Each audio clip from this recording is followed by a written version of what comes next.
এখন এই গুড়ের এখন ভালোভাবে আচারটা হয়ে গেছে।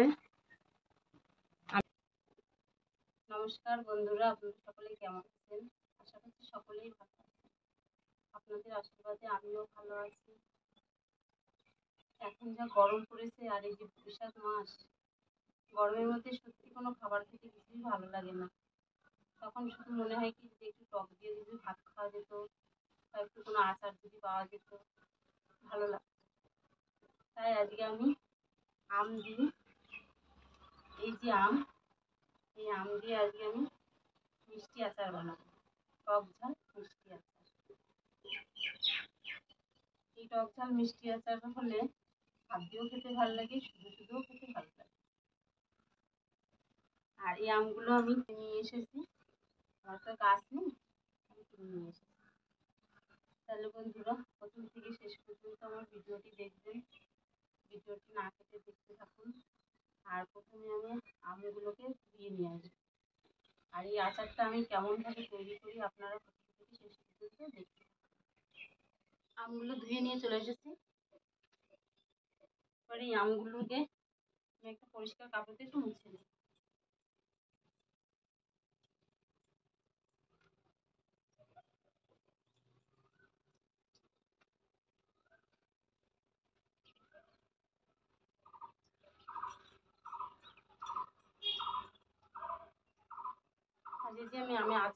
আজকে আমি যে আমের আচারটা বানাবো, এই আচারটা এটাও রোদে না দিলেও চলবে, কারণ রোদে দেওয়ার কোনো প্রয়োজনই পড়বে না।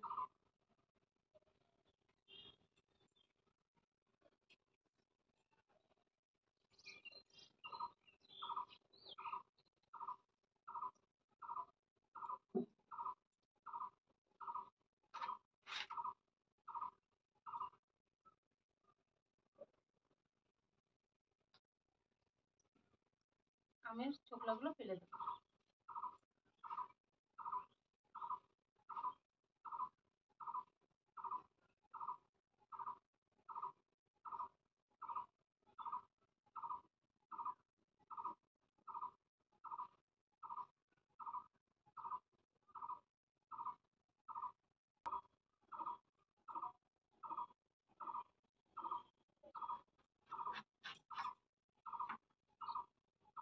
আমের একটুকু আটি হয়নি, আমগুলো আরো বড় হতে হবে।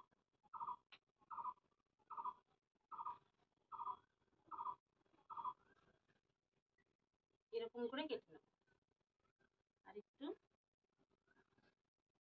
এরকম করে কেটে নেব।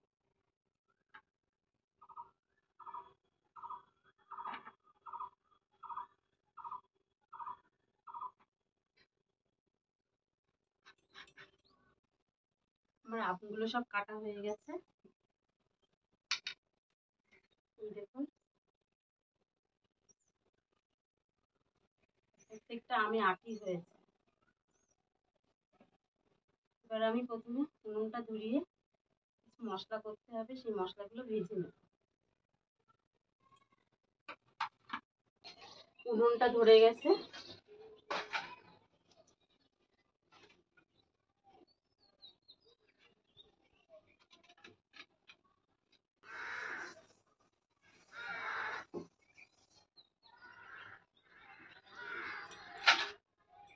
শুকনো খোলায় আমি ভেজে নেব মৌরি, ধনে আর কটা শুকনো লঙ্কা।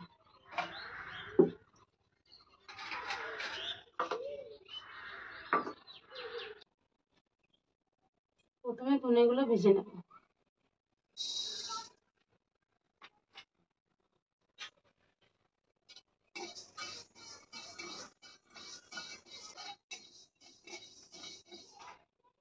ধনেগুলো ভাজা হয়ে গেছে, এখন তুলে নেব।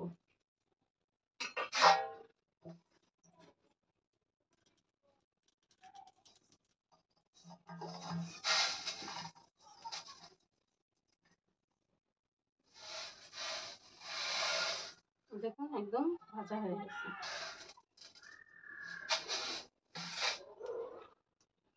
এবার এই মৌরিগুলো ভেজে নেব।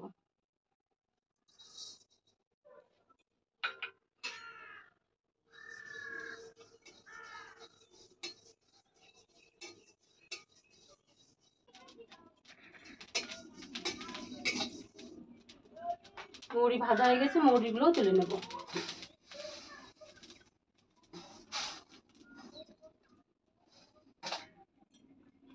এখন দিয়ে দেবো শুকনো লঙ্কা বাটা।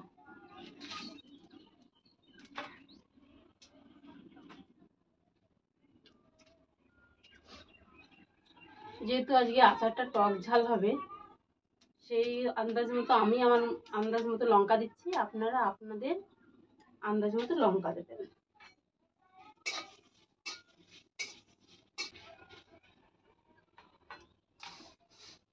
লঙ্কাগুলো ভাজা হয়ে গেছে, এখন তুলে নেব।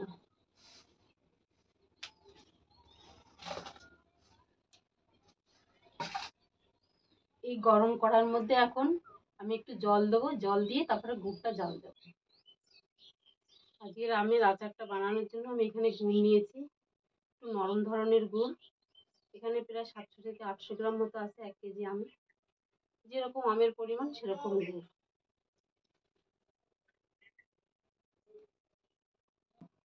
কড়াইয়ের মধ্যে এখন আমি দিয়ে দেবো অল্প একটুখানি জল।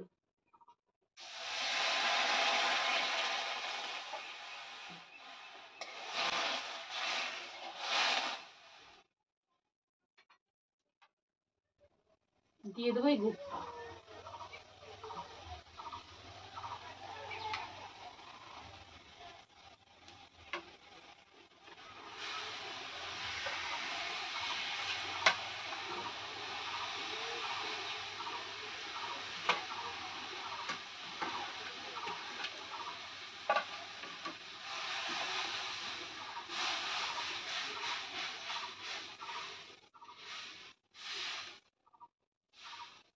গুড়টাকে জাল দিয়ে ভালো করে নরম করে পাতলা করে নেব।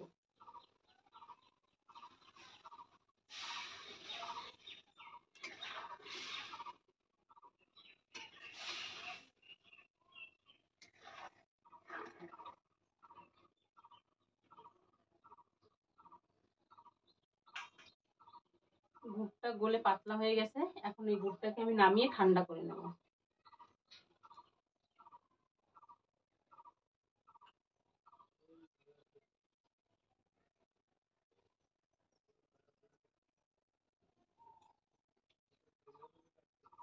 গুড়টা ঠান্ডা হয়ে গেলে তখন আমি সেঁকে নেবো, কারণ এই গুড়ের মধ্যে অনেক নোংরা আছে, অনেক বালি মালির মতো হয়তো আছে, সেটা আমি পরিষ্কার করে নেব।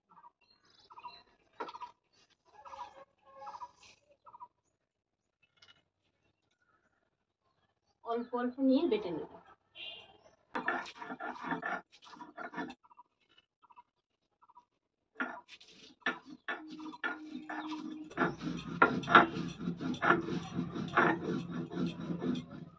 মশলাগুলো বাটা হয়ে গেছে, এখন তুলে নেব।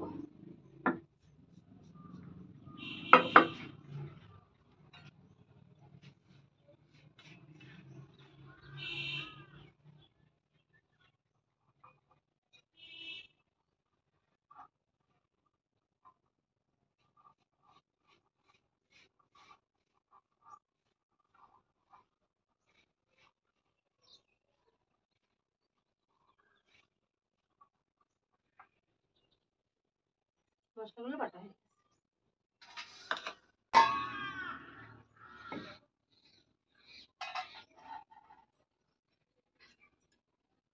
এখন আমি গুড়টাকে ছেঁকে নেব।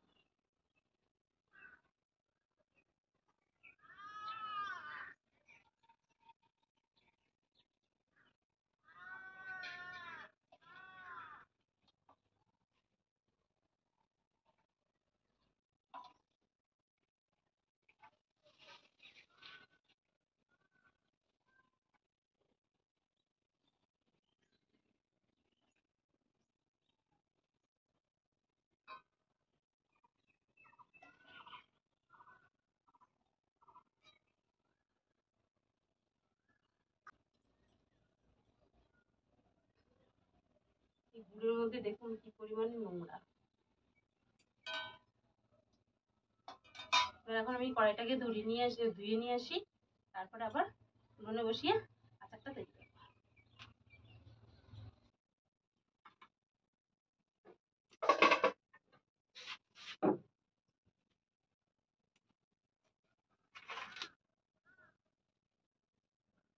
কড়াইটা গরম হয়ে গেছে, ধুয়ে এনে উনুনে বসিয়ে দিয়েছি। কড়াইটা গরম হয়ে গেছে।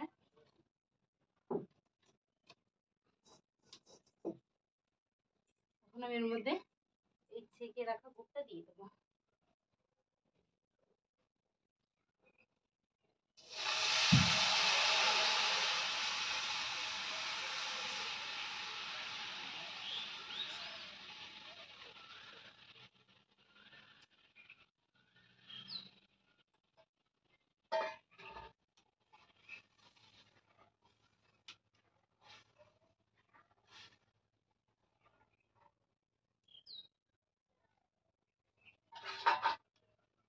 এখন এই গুড়টাকে ভালো করে ফুটিয়ে ঘন করে নেব।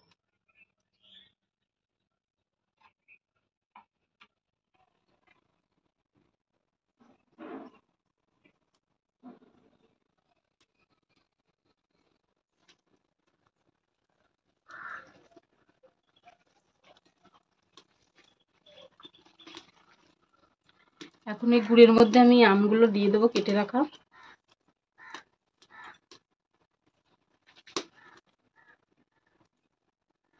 এই আমগুলো আমি কেটে এমনি করেই রেখে দিয়েছি, না রোদে দিয়েছি, না এতে নুন হলুদ কিছু দিয়েছি।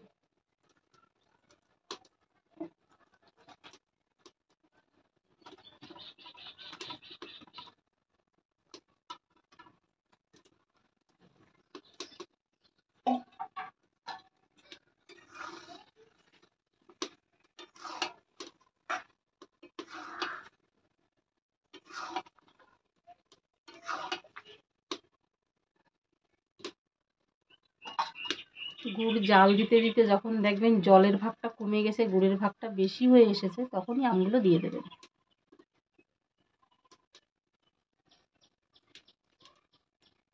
দিয়ে দেবো পরিমাণ মতো লবণ।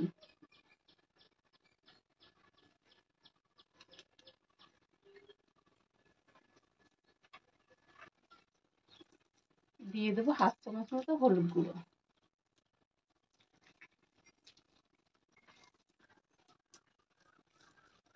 আর এই আচারের মধ্যে দিয়ে দেবো খানিকটা সর্ষের তেল।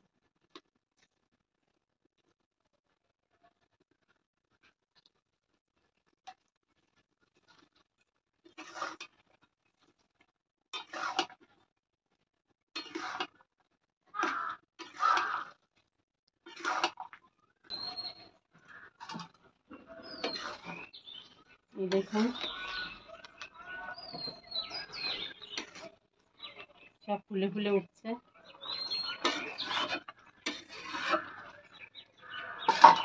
আর আমি এই যে গুড়ের মধ্যে যে তেল দিয়েছি না, সর্ষের তেলটা, এই সর্ষের তেলটা দেওয়ার কারণ হলো গুড়ের ভিতরে যদি কোনো কালো, মানে গুড়টা যদি কালো না হয়ে যায়, মানে আচারটা যাতে ভালো থাকে, ফ্রেশ থাকে, দেখতে সুন্দর লাগে, ওর জন্য সর্ষের তেলটা দেওয়া।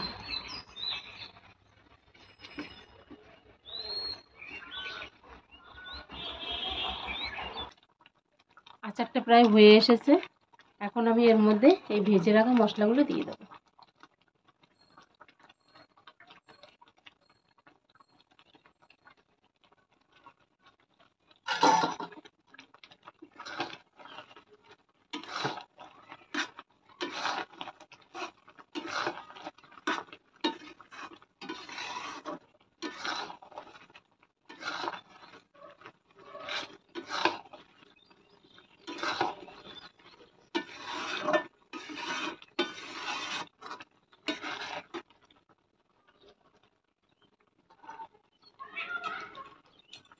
যা সুন্দর গন্ধ বেরিয়েছে না, আপনারা তো ঠিক পাবেন না। আপনারা দেখে যতটা অনুভব নিতে পারবেন ততটাই নেবেন।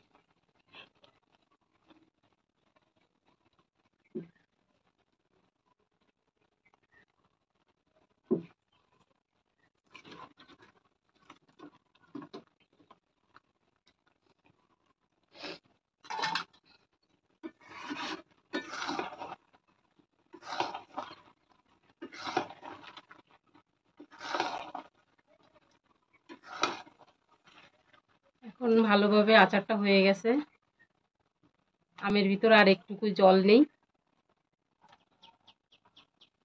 আর গুড়ের দেখেছেন কিরকম সুতো সুতো উঠছে, পুরোপুরিভাবে আচারটা রেডি হয়ে গেছে।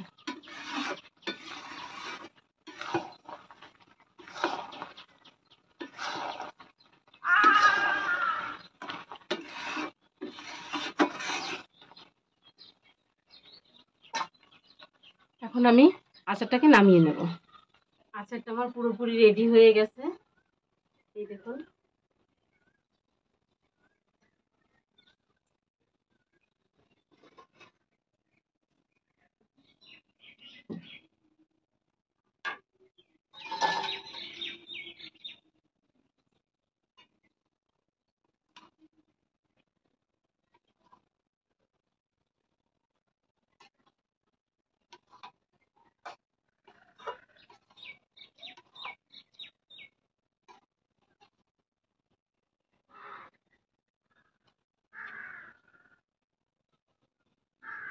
আচারটা একদম রেডি, কিন্তু এত গরম না, এখন তো বয়মে ভরতে পারবো না, কড়াই ধরে থাকবে এরকম।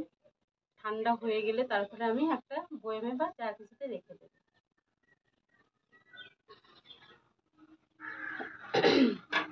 অল্প সময়ের মধ্যে এত সুন্দর একটা আচার তৈরি করলাম। আচারটা দেখতে আপনাদের কেমন লেগেছে, আমি যে তৈরি করেছি আচারটা কেমন হয়েছে আপনারা অবশ্যই আমাকে জানাবেন। আর এখন তো আমি বয়মে ভরতে পারবো না, ঠান্ডা হয়ে যাবে তখন আমি বয়মে ভরে রেখে দেবো। আর এই আচারটা সারা বছর ধরে খাওয়া যাবে, কোনো অসুবিধা হবে না, রোদ্রে না দিলেও কোনো ব্যাপার না। শুধু শুধু খেতেও ভালো লাগবে বা ভাতের সঙ্গে খেতেও ভালো লাগবে। তা আমার আচারটা তৈরি করা আপনাদের কেমন লেগেছে অবশ্যই আমাকে জানাবেন। ভালো লাগলে একটা লাইক করবেন, আমার সঙ্গে থাকবেন, আমার পাশে থাকবেন, আমাকে এগিয়ে নিয়ে যেতে আপনারা সাহায্য করবেন, আর আমার চ্যানেলটি সাবস্ক্রাইব করবেন।